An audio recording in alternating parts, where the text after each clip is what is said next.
IMF की गुलामी, महंगाई, बेरोजगारी, महंगाई, बेरोजगारी।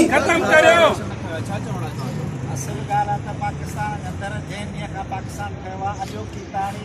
जेके बि हुक्मरान घुरियूं आहिनि भली जर्नल आया आहिनि ऐं उन सां सिविल हुकूमत आहिनि उन्हनि वॾे में वॾो जेको गम आहे सो महांगाई जो किराईंदा आहिनि तव्हांखे ऐं असांखे बि पंहिंजे महिल चोट वॾे उमिरि आहे त कंहिं दौर में 70 वारे ॾहाके में 8 रुपया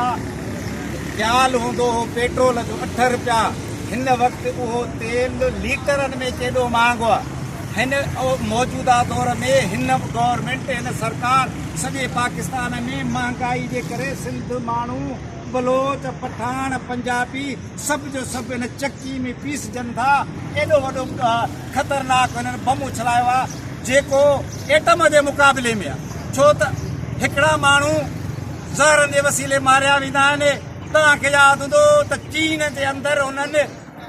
आफ़ीम जी उन सॼी क़ौम खे आफ़ीमी करे छॾियो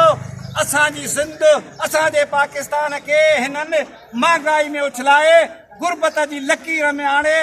बुख हुन जे काटण में ज़हरीली बीमारियुनि जे पैदा करे असांखे मारियो विया सिंध जे अंदरि हिन वक़्तु वॾे वॾो मसइलो जेको ॿियो असां उभिरियो आहे उहो बि इनशाअल्लाह असांजी एक्शन पंहिंजो सिंध प्रोग्रेस कमेटी खणंदी जेको एड्स जो मर्ज़ विधो विया ही ॿियो एटम बम जो वार आहे जेको सिंधी माण्हुनि खे मारनि था उन्हनि जे लाइ असांखे सॼी सिंध जे समूरनि धुरनि खे अपील आहे अचो त हिन महांगाई जे बम जे ख़िलाफ़ गॾिजी हिकु ताक़तवर